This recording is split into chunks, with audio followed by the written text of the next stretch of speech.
Alright guys, it is Division 8 in my free-to-play HUT series. Today we're going to go over the Division 8 game, as well as some tips on how to score more effectively from the point. I'm NoSleeves12.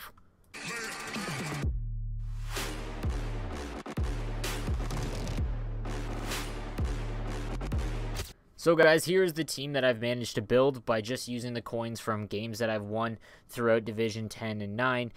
So this is what we've got going into Division 8. The synergies I'm using are Thread the Needle and Angry Aggressor just to try it out. And that's what we're going to play these Division games with. So before we get into the game, I mentioned in the intro that I want to talk to you guys about point shots and when to use them and what to watch for when you're actually going to try one. On the power play, they're extremely effective. Obviously, there's one less guy involved, but the best thing to do on the power play is the overload, again, because the slot's a little bit less clogged. When you're going to attempt a point shot, there's one of two things you need to watch for first. I mentioned it in my video last year.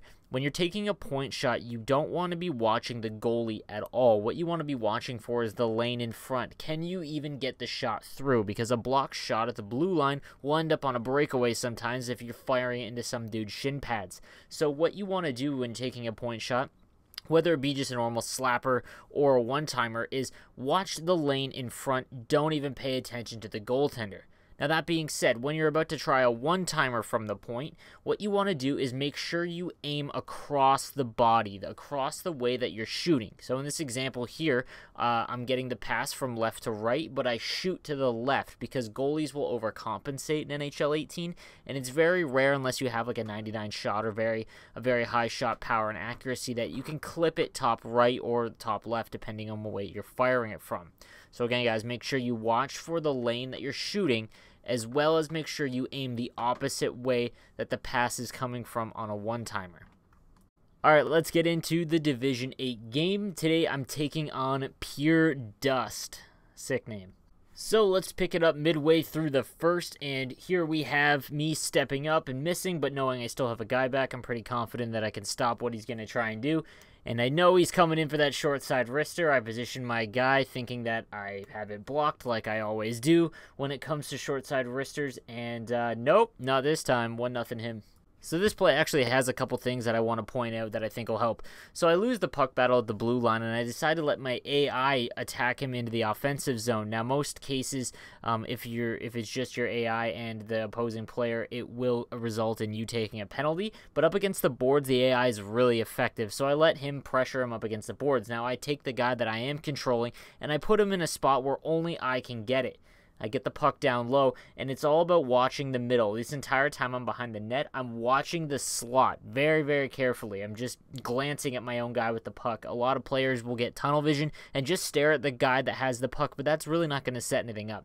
So you watch in the slot, and then it's all about setting up the overload. I wait until he has just enough time and space, and you fire into the slot for that one-time piss missile.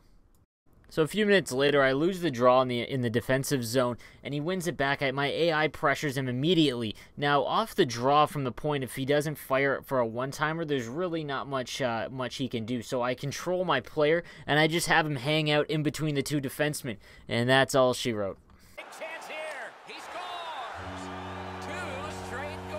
So halfway through the second period, he comes down in on a rush. I play it the way I want to, force him to the outside. You want to stop guys from curling into the middle because that's where they really want to go. So I hold him to the outside, and then I'm just stupid, and I just start the random player selector, and I pull my defenseman too far, and unfortunately he hits that cross ice. I should have never let that goal go in.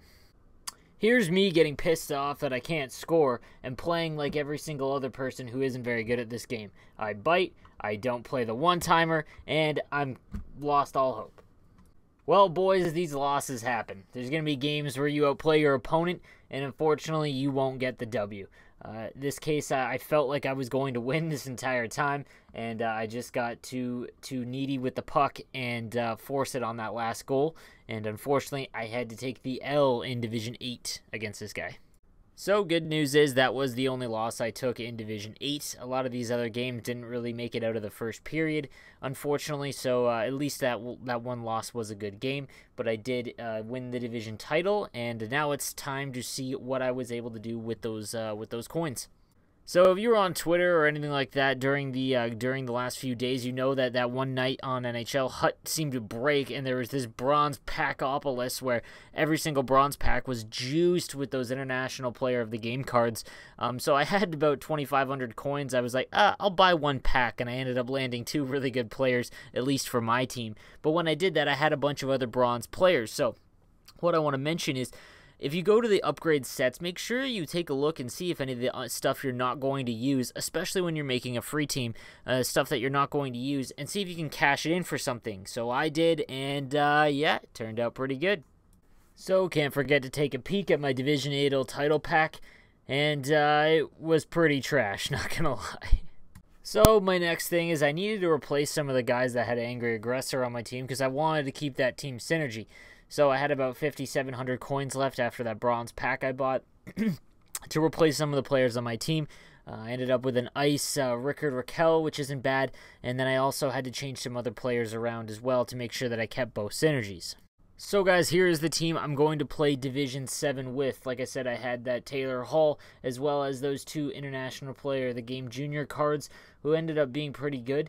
I need to mention that some of my lineup decisions here are based on guys that are faster. Remember in my first video I said that you want to prioritize speed first, and that's why it is the way it is, along with my synergies. So guys, that was Division 8. Expect Division 7 out early in the new year, along with some of my weight loss videos that I will be doing. Again, guys, thank you. I just hit 4,000 subscribers, and I couldn't be happier. And yeah, you guys stay average.